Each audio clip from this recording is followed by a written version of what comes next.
December 11, 2013.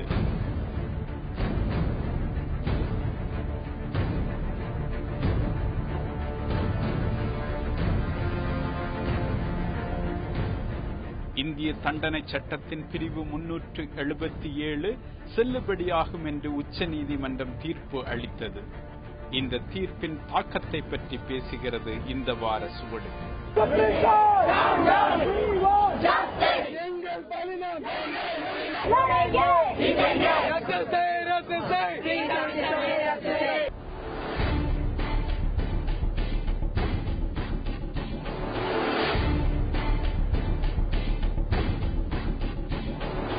இயற்கைக்கு எதிரானது என்று கருதப்படுகிற செக்ஸ் உறவுகள் தண்டனைக்குரியது என்று இந்திய தண்டனை சட்டத்தின் பிரிவு 377 கூறுகிறது. 2009 வருடம் டெல்லி உயர்நீதிமன்றம் இந்த சட்டப்பிரிவு செல்லாது என்று தீர்ப்பு அளித்தது. சென்ற வருட இறுதியில் உச்ச நீதிமன்றம் பிரிவு 377 செல்லாது என்று அறிவித்த டெல்லி உயர்நீதிமன்றத்தின் தீர்ப்பை ரத்து செய்து புதிய தீர்ப்பை வழங்கியது. இதன் மூலம் ஓரின சேர்க்கை உள்ளிட்ட பல வகையான பாலியல் உறவுகள் குற்ற நடவடிக்கைகளாக கருதப்பட இடமளிக்கப்பட்டிருக்கிறது. இது இந்தியா முழுவதிலும் உள்ள மாற்று பால்நிலையினரை கொந்தளிக்க வைத்திருக்கிறது. நாடெங்கும் போராட்டங்கள் நடைபெற்றன.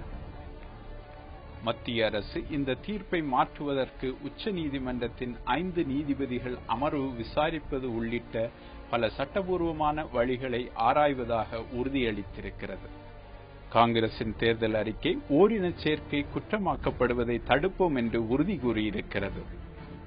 பிரபல எழுத்தாளர் விக்ரம் சேத் ஒருவர் தாம் நேசிக்க விரும்புகிறவரை நேசிக்க முடியாமல் போவது அவரது வாழ்வையை வேரோடு பிடுங்கி எறிவதை போலாகும் என்று கடுமையாக விமர்சித்திருக்கிறார்.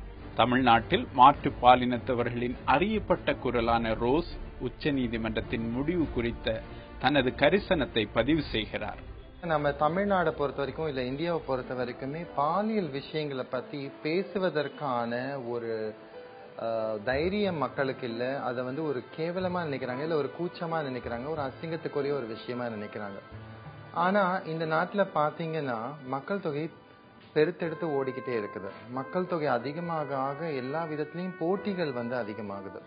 போட்டிகள் அதிகமாகறதுனால நீங்க பாக்குறீங்க, எங்க பார்த்தாலும் ஏச்சி பழைக்க வேண்டியது இருக்கு, அடிச்சு பறிக்க வேண்டியது இருக்குது.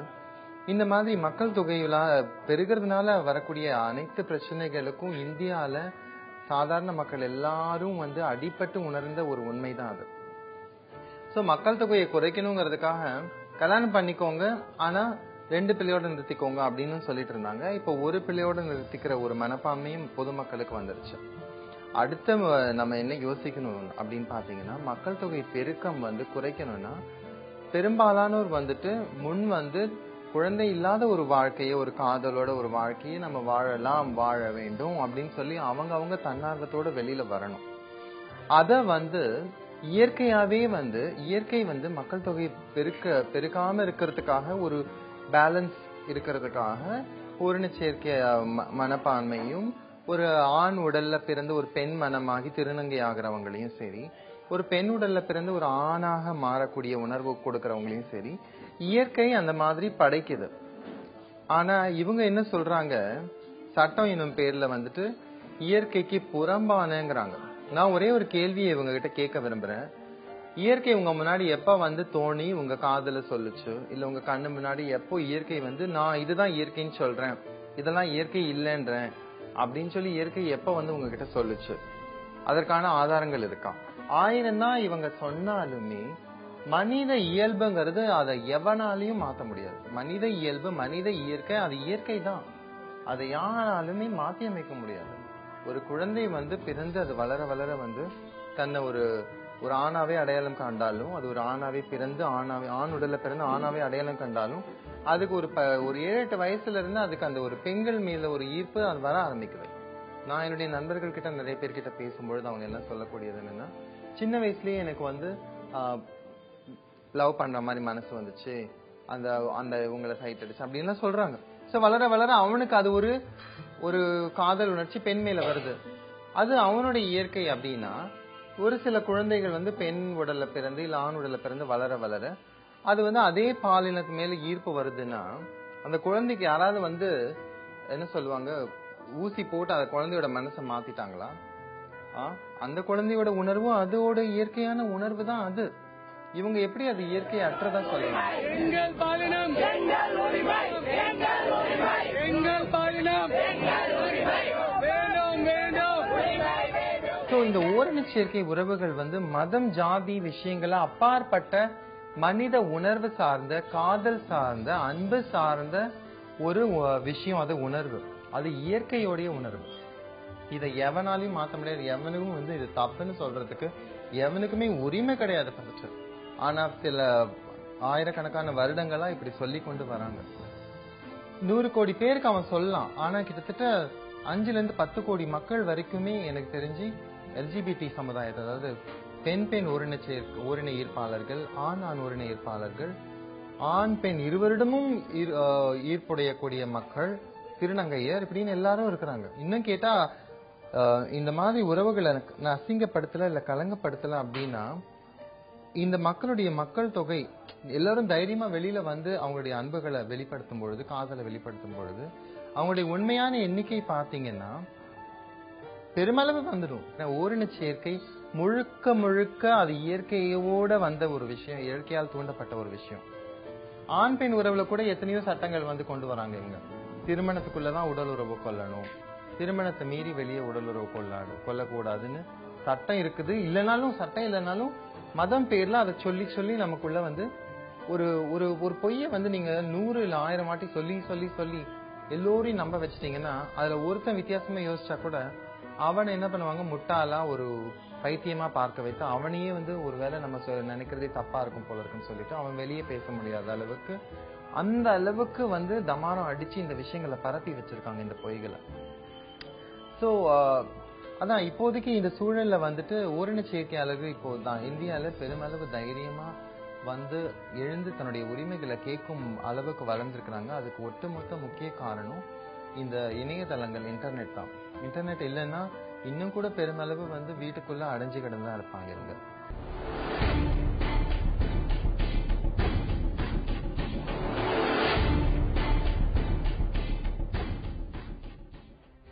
மாற்றுப்பால் நிலையினரின் உரிமை குரலாக செயல்பட்டு வரும் கல்கி, மதங்களும் இதிகாசங்களும் பாலினத்தில் பல வகைகளை பேணி வந்த வரலாற்றை சொல்கிறார்.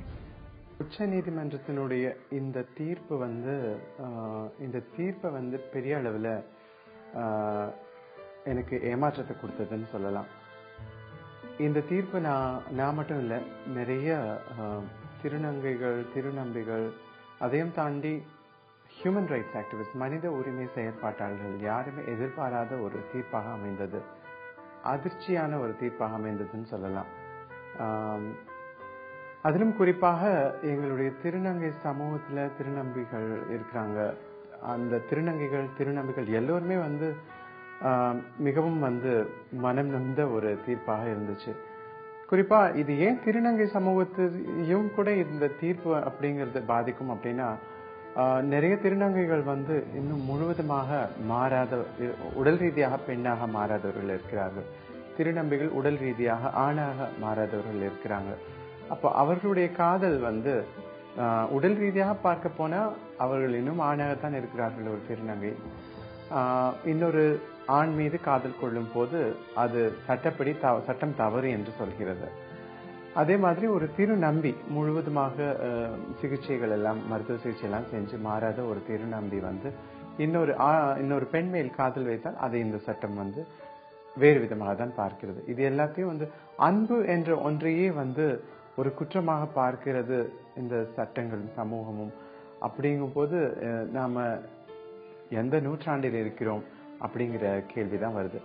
ஒரு புறம் வந்து நாம வந்து குழந்தைகள் நலம், மகளிர் நலம், இந்த மாதிரி முன்னேற்றமான பாதையை நோக்கி சென்று கொண்டிருக்கிற அதே நேரம் ஒருவர் வந்து ஆணோ பெண்ணோ யாரோ ஒருவர் இன்னொரு நபர் மேல் காதல் கொள்வதும், அவர்களோடு காதல் குறித்தான உறவு கொள்வதும், அது உடல் ரீதியான உறவே இருந்தாலும் கூட அதை குற்றம் என்று சொல்கிற சட்டம் எப்பேற்பட்ட சட்டமாக இருக்க முடியும் என்பது எனக்கு தெரியவில்லை.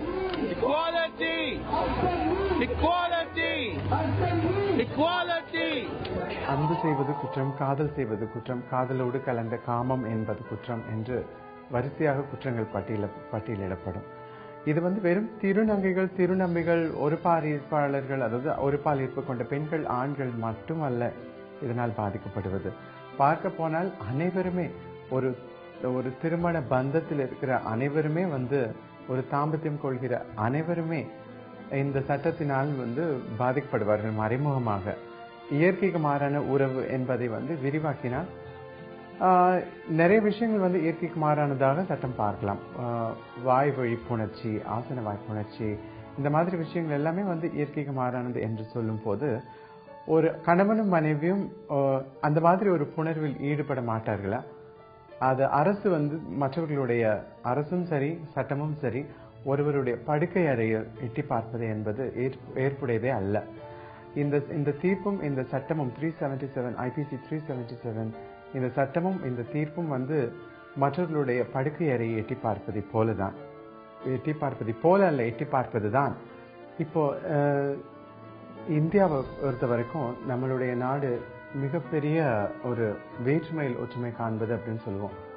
பல்வேறு மாநிலங்கள், பல்வேறு கலாச்சாரங்கள், பல்வேறு மொழிகள், இனங்கள், குழுக்கள், அதையும் தாண்டி பல்வேறு மதங்கள், சாதிகள் எல்லாம் இருக்கிற ஒரு நாடு. இருந்தாலும் கூட அத்தனையும் தாண்டி ஒரு ஒருமைப்பாடு உணர்வு என்பது நம்ம நாட்டை போல வேறு எந்த நாடுமே கிடையாது. அப்பேற்பட்ட தொன்மையும் வரலாறும் நம்ம நாட்டுக்கு உண்டு.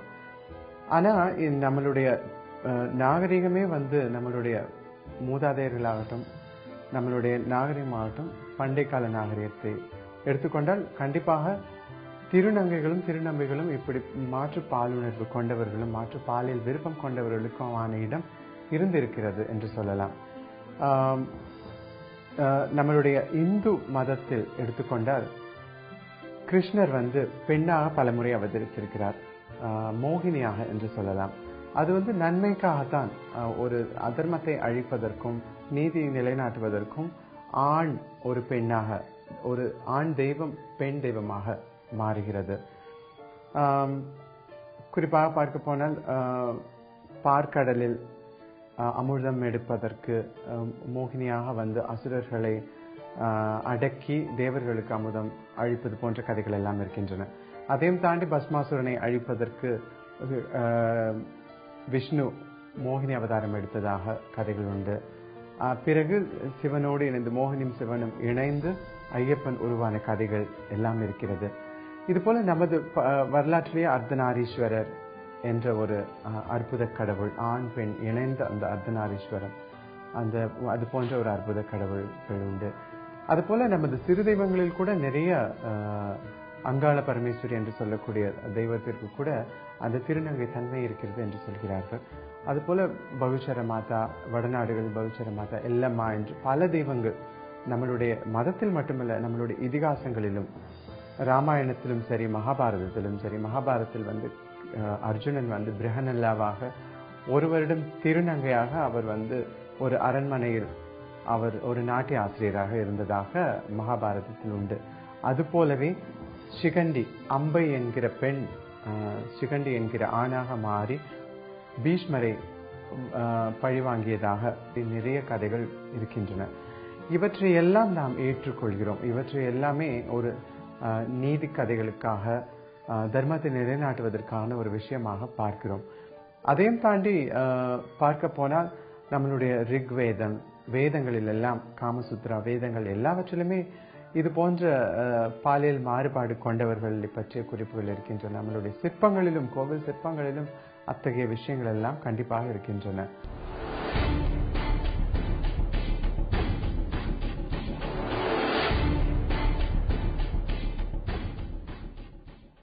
பாலின சிறுபான்மையினரின் வரலாற்றில் முக்கியமான காலகட்டம் இது.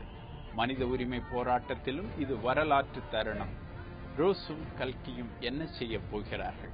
மனித உரிமைகள் என்ற அடிப்படையில் பார்த்தா பல நாடுகள்ல, குறிப்பா ஆஸ்திரேலியா, சவுத் ஆப்பிரிக்கா, யூரோப்பியன் யூனியன்ல இருக்கிற பின்லாந்து, மற்ற போலந்து மாதிரி நிறைய நாடுகள், அதையும் தாண்டி அமெரிக்கா போன்ற நாடுகள், அர்ஜென்டினா, இந்த மாதிரி நிறைய நாடுகள் எல்லாவற்றிலுமே திருநங்கைகள், திருநம்பிகள், இவர்களுடைய உரிமைகள், அவர்களுடைய பாலினம் என்பது அங்கீகரிக்கப்படுகிறது. அதையும் தாண்டி அவர்களுடைய திருமணம் என்பது கூட அங்கீகரிக்கப்பட்டுள்ளது.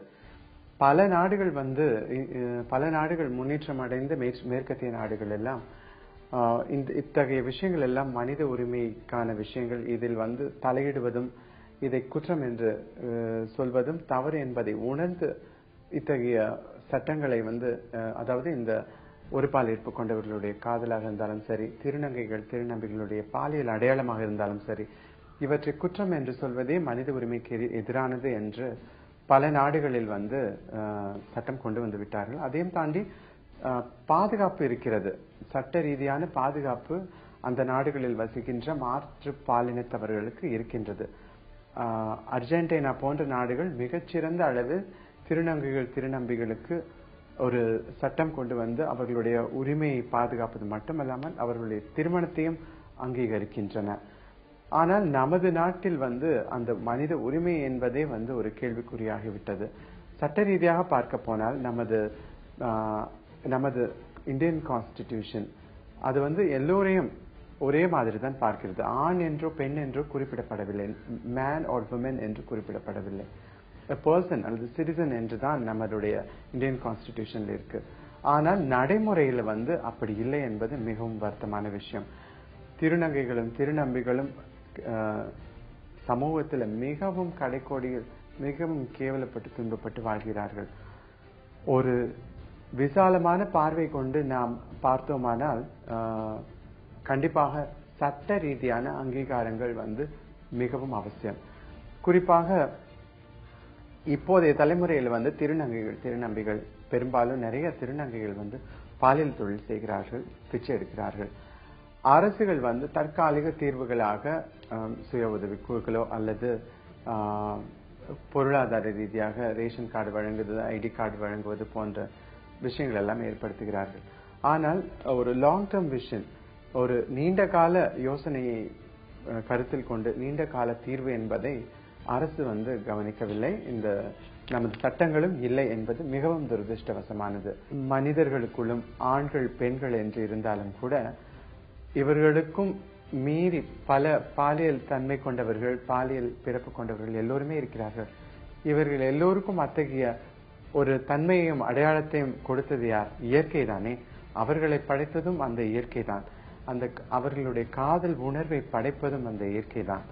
சோ ஒரு பால் ஈர்ப்பு கொண்டவர்களுடைய காதலாக இருந்தாலும் சரி, ஒரு திருநங்கை அல்லது திருநம்பியுடைய பாலியல் அடையாளமாக இருந்தாலும் சரி, அது ஒன்றும் திடீரென்று வேற்று கிரகத்திலிருந்து வந்த உணர்வுகளோ அல்ல.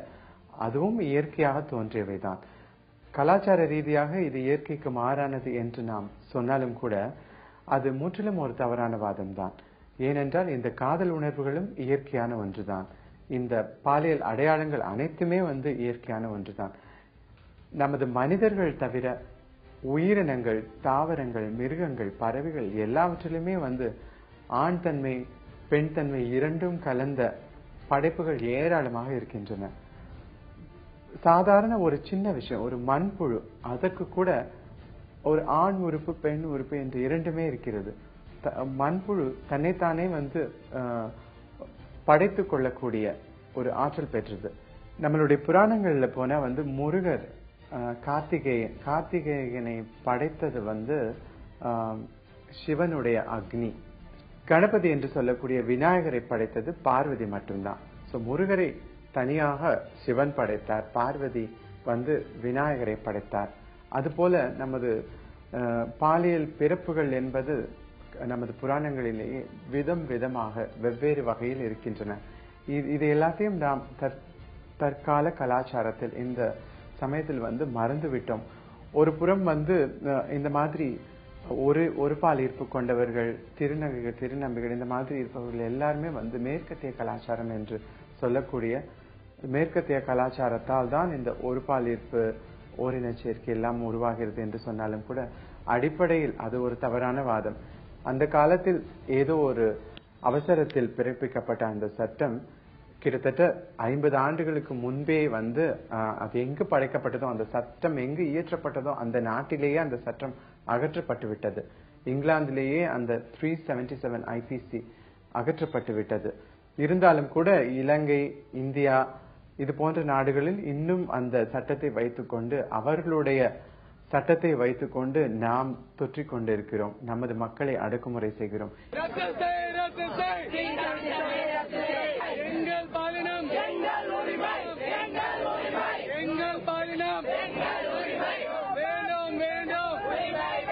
ஸ்டேட் கவர்மெண்ட் நினைச்சா சில லாஸை வந்து இவங்க வந்து அப்ளை பண்ணாம அவங்களுடைய ஜூரிஸ்டிக்ஷன்ல அவங்களுடைய எல்லைக்குள்ள வந்துட்டு அதை வந்து அப்ளை பண்ணாம இருக்கிறதுக்கான ஒரு பவர் அவங்க கிட்ட இருக்குது அப்படிங்கறது நாங்க உணர்றோம். ஸோ நம்ம ஜெயலலிதா கிட்ட அம்மா கிட்ட கேட்கலாம், ஆர் யார் வராங்களோ அவங்க கிட்ட கேட்கலாம். இப்போ அந்த சுப்ரீம் கோர்ட்டை பொறுத்த வரைக்கும் அவங்க இன்னொரு 5 மெம்பர் பெஞ்ச் முன்னிலையில வந்து இதை வந்து திரும்ப பார்ப்பதற்கான ஒரு நடவடிக்கை எடுக்கப்பட்டிருக்கு இல்லையா, அதுக்கு வந்து நாங்க வந்து எங்களுடைய ஆதரவு தெரிவிச்சு அவங்க வந்து இந்த ஜட்ஜ்மெண்ட் வந்து ரிவ்யூ பண்ணணும் அப்படிங்கிற விஷயத்துக்கு நாங்க எல்லாம் வந்து ஒன்று சேர்ந்து நாங்களும் வந்து குரல் கொடுத்துட்டு இருக்கோம். நேஷனல் லெவல்ல யாரெல்லாம் இதை செய்யறாங்களோ அவங்களுக்கு எங்க ஃபுல் சப்போர்ட் கொடுக்குறோம். ஸ்டேட் லெவல்லையும் பாத்தீங்கன்னா நிறைய மீடியா அட்வோகசி செய்யறது, இல்ல சின்ன சின்ன போராட்டங்கள் செய்வது, சின்ன சின்ன குரல் வெளியே கொண்டு வரதுக்கான நடவடிக்கைகள் செய்கிறது, அதெல்லாமே நாங்க செஞ்சுட்டு இருக்கோம். நான் மட்டும் இல்ல, நிறைய ஆண்களும் சரி பெண்களும் சரி இந்த 377 சட்டத்தை வந்து அவங்க நான் சொல்லக்கூடிய வேற்றின சேர்க்கையாளர்களை கூட சொல்றேன், அவங்களும் வந்து இதை எதிர்க்கிறாங்க. ஏன்னா அவங்களையும் இது பாதிக்கிற ஒரு விஷயம் தான். ஸோ 377 ஒட்டுமொத்த மனிதரின் உரிமைகளை நசுக்கிற ஒரு விஷயம். ஸோ மனித உரிமைக்காக குரல் கொடுக்கக்கூடிய அனைவரும் வந்து 377 நீக்குவதற்காக அவங்களுடைய குரலை கொடுப்பாங்க அப்படின்னு சொல்லி நானும் நம்புறேன், மக்கள் கிட்ட கேட்டுக்கிறேன்.